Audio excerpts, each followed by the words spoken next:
글쎄요, 정말 제목 그대로 윤 총장에게 이번 3월이 별의 순간이 될까요? 앞서도 저희가 잠시 언급을 했지만 윤석열 총장이 정치에 나설 의향이 있냐라는 취재진의 질문에 대해서는 윤 총장 즉답을 피했습니다. 그러니까 좀 여운을 남긴 건데요. 정치권에서도 여러 해석이 쏟아졌습니다.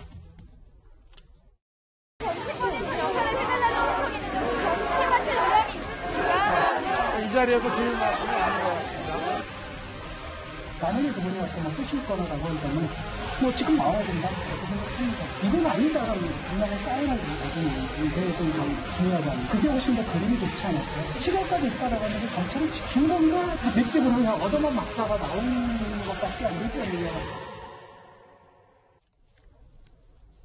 정계 진출 얘기는 사실 윤 총장이 오늘 어떤 발언을 할 때마다 계속 불겨질 수밖에 없고, 장혜철 평론가님, 이 자리에서 드릴 말씀이 아니다라고 했는데 즉답을 피했다. 장혜철 평론가님 개인적으로 저 발언을 어떻게 해석하셨어요? 그야말로 윤석열 총장이 본인 스스로 정무 감각이 없다고 표현을 했잖아요. 그 말은 이런저런 정치적 계산하지 않고 있는 그대로 우직하게 말한다는 뜻인데 그런 면모가 저 발언에서도 드러났던 것 같습니다. 사실 사람 일 누구도 모르는 거 아니겠습니까? 정치를 할지 안 할지는 윤 총장 아마 본인 자신도 아직까지는 확신을 갖지 않고 있을 겁니다. 그런 차원에서 지금 만약 검찰총장이니까 또는 당장의 정치적 어려움이나 여건의 압박을 벗어나기 위해서 나 정치 안 하겠다고 말하면 지금은 편해져도 나중에 정치를 할 때 물론 우리 국민들이 이해를 해주겠지만 본의 아니게 국민들에게 거짓말을 하는 것이 되어버리는 거죠. 현재 시점에서 윤 총장이 할 수 있는 가장 정답에 가까운 또한 우직한 말이 아닌가 싶고요. 과거에 문재인 대통령도 본인 절대 정치하지 않는다고 정치와 맞지 않는다고 말했어요. 하지만 결과적으로는 정치를 하셨잖아요. 이유야를 막론하고 국민들에게 거짓말을 한 셈인데 그런 것은 하지 않겠다. 그런 계산은 하지 않겠다는 뜻으로 또 읽히고 기본적으로 윤석열 총장은 이제 본인이 원튼 원치 않든 대선 주자급 정치 지망생 내지는 정치 후보가 되었습니다. 이 대권 주자급 정치인은요. 본인이 정치를 하고 싶다고 해서 자기 욕망으로 정치를 하는 게 아니라 시대가 부르면 하는 거고 시대가 부르지 않으면 못하는 거예요. 시대가 부를 가능성이 여전히 남아있기 때문에 주요 여론조사에서 윤 총장의 지지율이 아직까지도 높게 나오는 거 아니겠습니까? 그런 시대의 부름과 어떤 소명을 본인도 이제는 인지하고 있기 때문에 섣불리 지금 당장 편할 수 있는 나 정치 안 하겠다 그런 생각 안 한다 이런 말을 안 한 것만 봐도 윤석열 총장 본인의 표현대로 정무 감각이 없는 것 같은데 전 이런 정무 감각 없는 면모가 오히려 국민들에게 더 많은 환호와 지지를 받는 그런 요인이 되는 것 같습니다. 예. 특히 국민의힘에서 더 예의주시하고 있는 모양새인데요. 2달 전 김종인 비대위원장 이런 말을 했습니다. 인간이 살아가는 과정에 별의 순간은 한 번밖에 안 와요. 그 별의 순간을 제대로 포착하느냐에 따라서 자기가 인생에 국가를 위해서 크게 기여할 수도 있고 못할 수도 있고 그래요.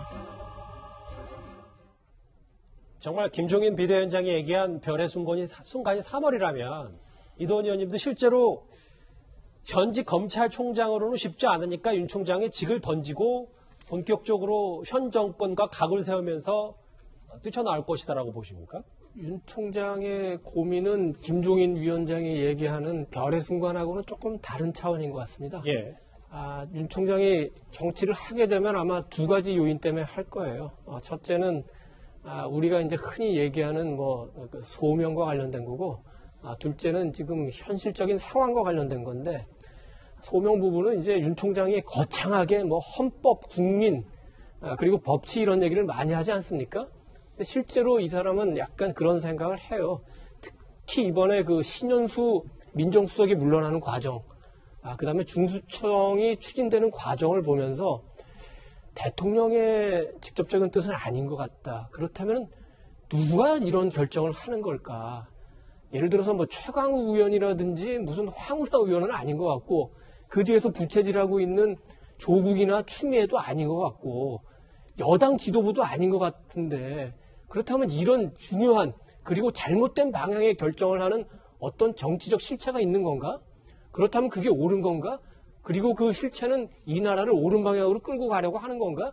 이런 고민에서 아마 그 정치를 고민하게 될 것 같습니다. 두 번째, 정치적 상황은 만약에 중간에 물러나든 7월에 임기를 마치든 윤석열 총장이 검찰을 떠나게 되면은 여권 강경파들은 아마 윤 총장 한번 좀 구속하자 이런 유혹을 느끼지 않을까요? 윤 총장 본인, 에이, 아내. 그러겠습니까? 그리고 장모, 여러 가지 저희 상황이 있죠. 예. 그리고 실제로 그런 저 취지의 얘기를 했던 여권 인사들도 있습니다. 예. 그래서 스스로를 방어하기 위해서도 정치를 생각하지 않을 수 없는 상황입니다. 물론 두 번째는 그것 때문에 하는 건 아니지만 첫 번째를 고려하면서 두 번째도 현실적으로 여권에서 윤석열을 자꾸 정치 쪽으로 몰아내고 있고, 윤석열은 그러면 내가 정치를 한다면 내가 뭘 위해서 해야 되느냐, 그걸 국민한테 설명해야 되기 때문에 헌법, 국민, 법치 이런 단어들이 나온다고 생각합니다. 그러니까 이도원 의원님 말씀하셨던 윤 총장 본인이든 윤 총장 가족이든 뭔가 여권에서 압박 수사를 할 수도 있다 나중에, 이건 좀 약간의 개인적인 추론이신 거죠? 개인의 추론이 아니라 객관적인 평가라고 생각합니다. 일단 알겠습니다. 뭐 그 정도로 저도 순화를 좀 하고 싶었어요. 예. 김근식 교수님, 왜냐하면 야당에서는 일단 이런 언급들을 하고 있는데 실제로 김근식 교수님이 보시기에도 4월 보궐선거에 윤 총장의 오늘 작심 발언들이 영향을 미칠 거라고 보십니다. 당연히 지금 어제 인터뷰하고 오늘 이틀째 행보만 가지고도 지금 모든 언론의 관심이 쏟아지고 있지 않습니까? 4월 보선이 한 달 남짓 남았는데 계속 이런 행보가 지속이 되고 윤석열 총장과 집권 세력 간의 갈등이 커지면 당연히 보궐선거에는 전국에 획이 될 겁니다. 획이 되고 굉장히 폭풍을 불러일 건데, 제가 볼 때는 그렇게 하고 싶어도 조건이 맞아떨어져야 됩니다. 그러니까 지금 중대범죄수사청이라는 것을 밀어붙이는 움직임이 있어서 작심하고 발언하고 비판하고 논리적으로 지금 이야기하고 있습니다만, 이게 말뿐이지 사실 직접 행동으로 지금 여당이 옮기고 있는 건 아니거든요. 그렇기 때문에 이게 직접적으로 중대범죄수사청을 밀어붙이겠다고 하는 여당의 움직임이 구체화되거나 법안이 발의가 되거나 사실상 되돌이킬 수 없는 상황이 된다고 한다면 윤석열 총장을 정치로 밀어내는 그런 효과가 있습니다만, 말만 하다가 사실은 뒤로 다시 처리하게 된다면 사실 나올 병문은 사실 없다고 보고요. 두 번째는 적지 않은 분들이 이번에 보궐선거에 나올 수 있는 것이 윤석열 총장이 향후에 정치적 행보를 하고 대선에 나가는 데는 시기적으로는 이때가 좋다는 이야기를 일각에서 많이 했었습니다. 여의도 정치권에서. 그렇습니다. 왜냐하면 7월이 임기인데 임기를 다 채우고 꽉 채우고 나오면 사실상 정치적 몸을 풀고 정치적인데 사실 익숙하면서 자기 스스로가 정치 입지를 만드는 데는 시간이 굉장히 촉박하거든요.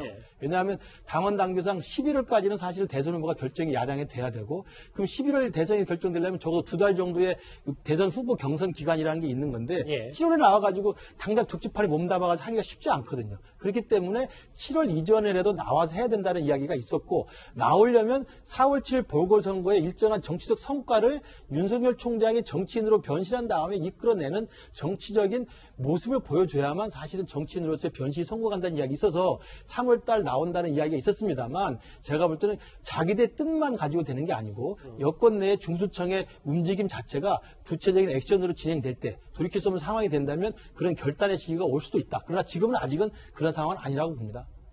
제가 중간 정리는 윤 총장 관련 여론조사 브리핑을 좀 하면서 마무리를 하겠습니다. 여기 보면 올해 1월 1일 여론조사 결과는 윤 총장이 당시에는 1위였어요. 30.4%. 30%대를 넘어서면서 당시에도 꽤 주목을 많이 받았었는데, 다음 장을 볼게요. 지금 현재 여론조사, 물론 뭐 여론조사 기관이 1월과는 동일하지 않습니다만 지금은 이재명 지사가 23.6%, 가장 최근 여론조사예요. 그리고 이제 이낙연 대표와 윤 총장이 각각 15.5%의 지지율을 좀 얻고 있습니다. 이승윤 변호사님, 이번의 결과, 오늘 윤 총장의 어제 인터뷰에 오늘 작심 발언이 이 여론조사 결과에 좀 뭔가 움직임이 있을 거라고 보십니까? 저는 있을 것 같습니다. 왜냐하면 언론이 굉장히 관심을 갖고 있고, 또 윤석열 총장이 작심 발언을 함으로써 여권과 굉장히 대항하는 모습을 보여주고 있기 때문에 국민들에게 각인하는 이미지라든가, 또 국민의힘에서 대선 후보가 없는 상황에서 정부에 대한 대응하는 그런 모습 이미지 때문에 오히려 보수라든가 중도 일부가 쏠리는 현상이 있을 것 같고요.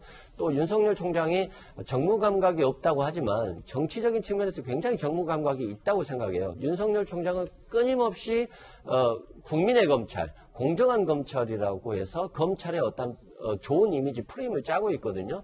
그것은 결국 본인이 국민을 상대로 어떤 여론전에 돌입한 것처럼 굉장히 정치를 하려고 하는 의도가 있고 중수청 설치에 대해서 반대하는 것이 정말 중수청을 반대하는 것인지 아니면 정치적인 명분을 가지고 정치를 하려고 하는 명분을 얻기 위한 어떤 준비 과정도 애매한 부분이 있고요.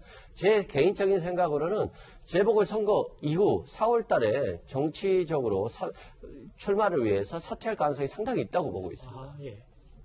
사실 이 윤석열 총장의 지지율이 부침을 겪은 걸 보고 일각에서는 스스로 빛나는 해가 아니다. 여당이 때려줘야만 지지율이 올라가는 빛을 반사하는 달이라고 평가했는데요. 역대 달로 평가되는 정치인이나 주요 행정부 고위공직자 중에 달 역할만 하면서 이 정도 지지율을 보여줬던 사람이 있었던가? 제 기억에는 거의 없거든요. 이게 평가 절하될 일이 아니라 아직까지 윤석열 총장은 본인이 만약 이 국가 운영에 대한 철학을 가지고 있다면 그걸 국민들에게 내보일 기회조차 주어지지 않았어요. 이런 상황에서 아주 제한적인 역할만 하는데 이만한 잠재력과 지지율을 보여준 것 자체가 예. 다르지만 만약에 해외 역할까지 했을 때 어느 정도 폭발력을 가질까 기대감이 굉장히 커지는 측면이고 무엇보다 여당의 강경파는 정무적 판단보다 윤석열 총장에게 제가 봤을 때 감정적으로 아주 큰 적대감을 가지고 있어요. 그래서 윤 총장이 해외 역할하러 나오기 이전까지 계속해서 달 역할 잘하도록 계속 때릴 것 같습니다. 결과적으로 윤석열 총장 현상이 추미애 전 장관 물러났다고 쉽게 끝날 현상은 결코 아닌 것 같습니다. 이 여론조사는 올해 초 1월에 YTN 그리고 다음 장을 볼까요? 가장 최근이었던 오마이뉴스 이 부분까지 지금 짚어봤습니다. 여론조사까지 만나봤고요. 오늘 대구를 방문한 윤석열 총장의 또 한 번의 작심 발언 얘기 뉴스탑10 저희가 앞에 부분부터 집중적으로 살펴봤습니다. 이 뉴스는 여기까지고요.